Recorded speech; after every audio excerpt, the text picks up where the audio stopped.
What's going on, everyone? Talon here, and welcome to another Marvel Future Fight video. Alright, so this time we're going to be taking on Black Dwarf in the World Boss Ultimate Arena. So just like Proxima, I went for 5 characters that I could get to clear his Phase 1. So we're going to be using 5 different characters here, at least 5 different DPSers, but we're still going to be having kind of the same support or leadership for a lot of these fights. Anyway, our first fight is going to be with Enchantress here, so let's take a look at her before we get into the clip. Alright, so here's her custom gear. So we have just ignore defense for her skills here. The only one that we really have leveled up is her 3rd skill, so that we can get that guard up to the max amount. And then for her isolate set, we do have Hawk's Eye. I started awakening her set, but I've never got around to finishing it because it kind of just started sitting on the back burner, because I've had her set like this for quite a while, almost since she was released. And then her custom gear here, we have ignore defense, ignore dodge with a damage proc. So I quite like this obelisk on her actually, because she does have a lot of iframes and her charm is really useful as well for all game modes, so she doesn't necessarily need any immune to guard break. Of course, invincibility would make her a lot more annoying to deal with in PvP, but I do like the damage proc on her because it does give her a pretty noticeable damage boost. Anyway, let's go ahead and check out her details here. So we do have her at max skill cooldown. For her ignore defense, we're at 41%, so we're pretty close to max on that as well. So that is Enchantress here. So now let's go ahead and watch her fight Black Dwarf.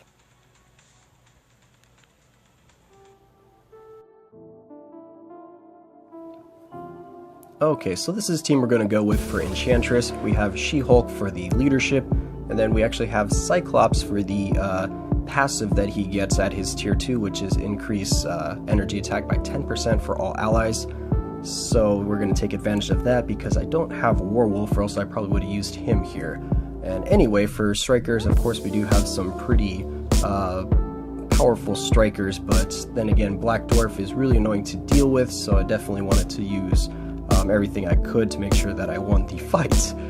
Anyway, we do have that one dodge ignore striker just because we do not want Black Dwarf dodging her charm, because that's when we get in trouble, and he actually does dodge it a few times in this fight. But luckily Enchantress has her guard from her 3rd skill, and then she does have iframes from her 5th, 4th, and I think there's a partial on the 3rd, but I haven't really there is an iframe on the 3rd, yes, but I think there might be a partial on the 1st that I have not checked out though.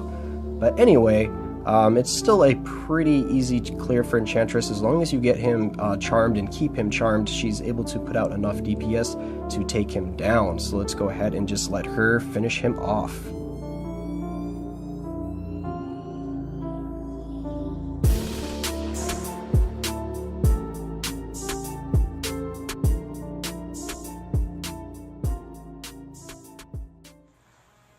Alright, so next up here we have Captain Marvel, so she's going to go ahead and take a whack at Black Dwarf. So let's take a look at her real fast. So here we go, we have ignore defense on her custom gear. For her skills, we do have quite a few of them leveled up. We have her 2nd skill leveled up just for damage, her 3rd skill as well just for damage, and then her 4th skill just for damage as well, because I don't believe that the immune to damage went up at all, or the duration for it. And a Radiant form, of course, we have at max for the bonuses. So, Captain Marvel here was a bit of a more difficult clear. So we have Power the Angry Hulk for her isolate set, so we do have a damage set. And then her obelisk is ignore defense, dodge with a small heal on it. So her obelisk is not very good, but didn't really feel like changing it just for this battle because I don't really use her in too many game modes. So that's why that's kind of still sitting there. And then her uniform, I have ranked that up actually a little bit to heroic, so she does have some bonuses there. And her details, she's at 44% skill cooldown, so she still has a little bit of room there.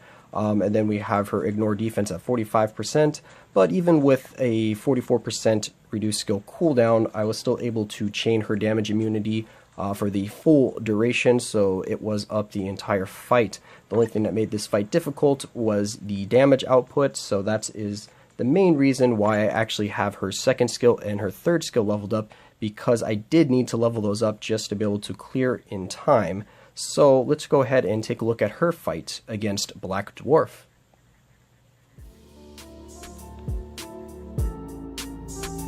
Okay, so here's Captain Marvel's clear. So this one was pretty tight, so she definitely needs a little help in the DPS department to be able to do this clear a little easier, but she was able to get the job done when I decided to start using Jean Grey as a striker. That was the last little bit of help that she needed, because before that she was timing out during the battle. She has no issues with survivability. Captain Marvel is great at keeping her damage immunity up the whole time when you play her manually, so you don't really have to worry about her dying, but like I said, her DPS was a little low. So that's why, of course, we have She-Hulk's leadership and then Coulson for the passive, and then we went with all damage strikers in this case.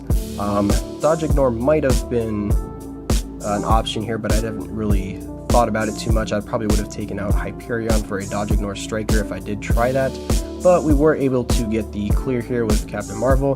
Pretty much you just want to make sure that you always have your 5th skill active, so that you have the increase to the damage immunity from the 4th skill, and then you just always pop the 4th skill when that's up as well, and then you just use the 2nd, 1st, and 3rd skill however you see fit during that time period. And anyway, let's just let Captain Marvel finish this out, but like I said, it is going to be a close one.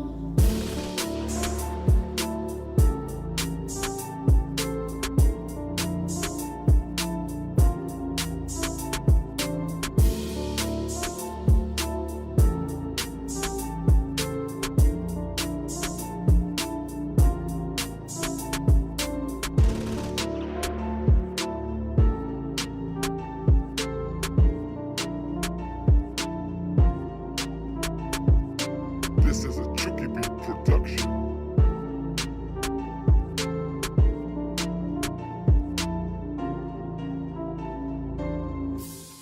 Alright, so our next clear here is going to be with Magneto. So let's go ahead and take a look at him. So we have Ignore Defense for his custom gear, or for his gear slot there. And then for his skills, we have his 2nd skill leveled up, and that is to get the max amount of decrease all defense for it. And then we have his 4th skill leveled up so he can get the max amount of guard hits.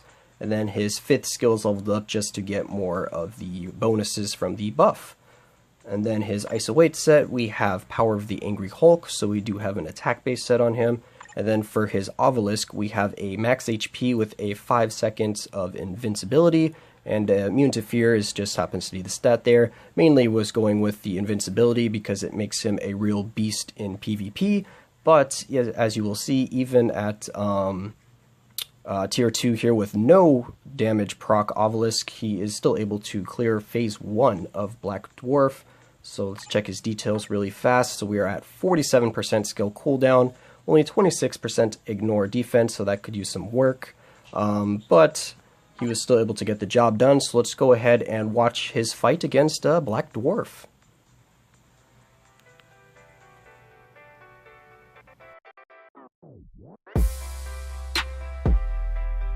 Okay, so we're going to go ahead and use this team here for Magneto. We have She-Hulk for her leadership, which is a little bit better than Magneto's own leadership. And then we have Wasp, because we do need that debuff immunity, because the bleed from Black Dwarf was the main issue that I was running into while trying to get this clear with Magneto. Before using Wasp, the bleed would just decimate his health, and that was pretty much the main source of damage that was killing him. So using Wasp here to negate that bleed did the trick, and I believe this was the first attempt after switching to Wasp, and we were able to successfully get it. And pretty much my strategy with Magneto is I just want to alternate between his non-iframe skill to an iframe skill right away, and generally when you come out of the iframe, Black Dwarf will take a second to wind up for his next attack, so that does give you a chance to cast one of your non-iframe skills really quickly and then just pop one of the iframe skills. And of course the guard from his 4th skill does help with his survivability as well, along of course with the invincibility obelisk that I do have on him. But he's still able to get the job done. He has enough DPS, so let's just go ahead and let him finish this out.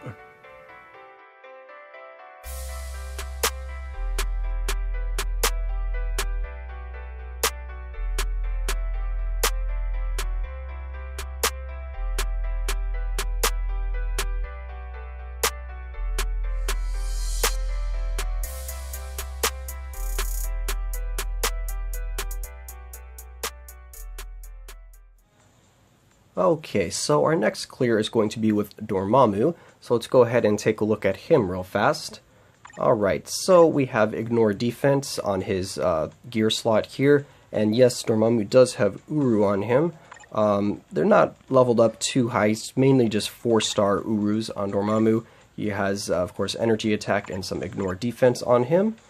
And then, let's see, his skills here. We have his third skill just leveled up a little bit, and that was just for damage. But mainly we have his fourth skill leveled up to get more of the reflect damage. And then his fifth skill just because that is his main DPS skill, so I maxed it out just to get the extra DPS. And because I used Dormammu in World Boss, or not World Boss Ultimate, in Extreme Alliance Battle, I do like to have his skills leveled up to get a little extra DPS out of him. His Isolate set, we have Power the Angry Hulk, and it is fully awakened. His Obelisk here is a recovery, fire damage with a damage proc. The damage proc I know is low, but I did like that this had fire damage and recovery on it, so it seemed to work pretty well with Dormammu. So that's the Obelisk that he is going to be running with. And then over here, check out his details. He's at 47% skill cooldown, so he does need just a couple more percentage. We could probably do that from his Uru, because I do have some slots where they're just placeholders, so I can put in some other Uru there. And then his Ignore Defense is still pretty low, even though I do have Ignore Defense Uru on him, so I probably need to either rank those up or figure out how to get a little more Ignore Defense on him. But anyway, that's going to be Dormammu's stats, so let's go ahead and watch his fight against Black Dwarf.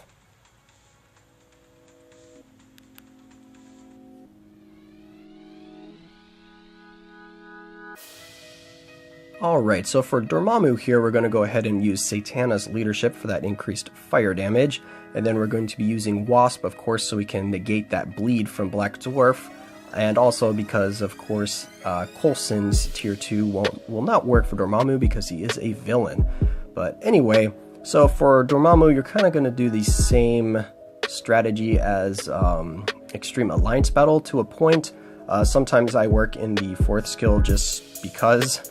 But anyway, you kind of want to just use the fifth skill and the third skill for the iframes, and then just keep your distance from Black Dwarf because he just does insane damage to you.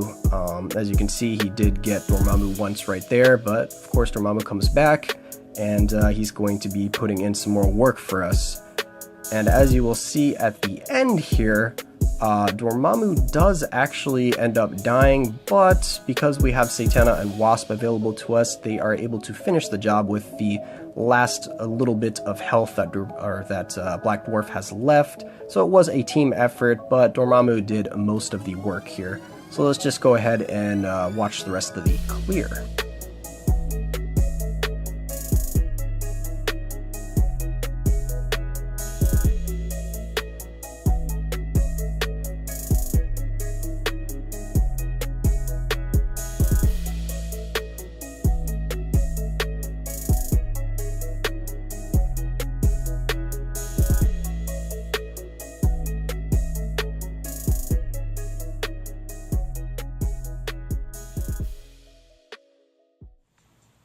Alright, so our last clear is going to be with Odin. I decided to use Dormammu and Odin just because I didn't really have any other characters that I could beat Black Dwarf with, so I decided to go with them over Doctor Strange and like Jean Grey, because I feel like Doctor Strange and Jean Grey are more common clears, and maybe Odin Dormammu you don't see as much, so that's kind of why I decided to go with them.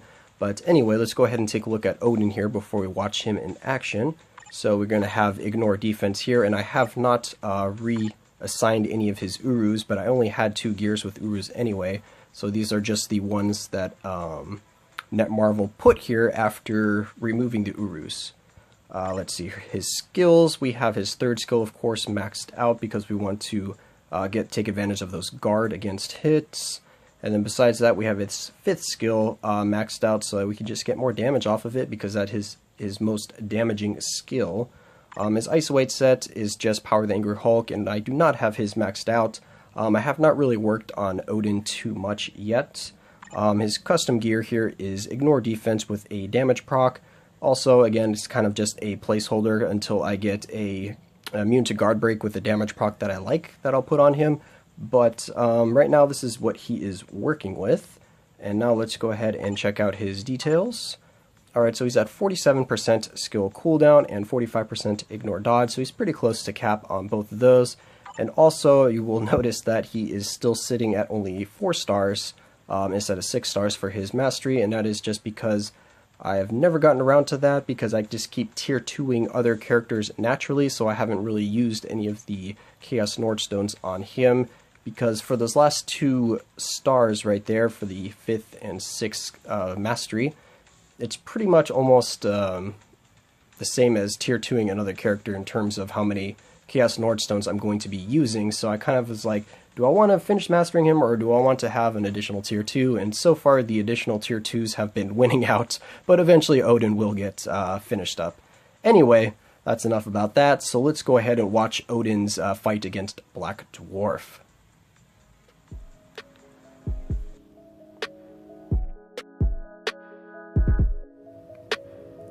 Okay, so for Odin here, we're going to go ahead and use Wasp and her leadership, because we do want that immune to debuff again, because the bleed of Black Dwarf is just really crazy. I feel like I've been saying that a lot, but the bleed is kind of the main issue here while fighting Black Dwarf.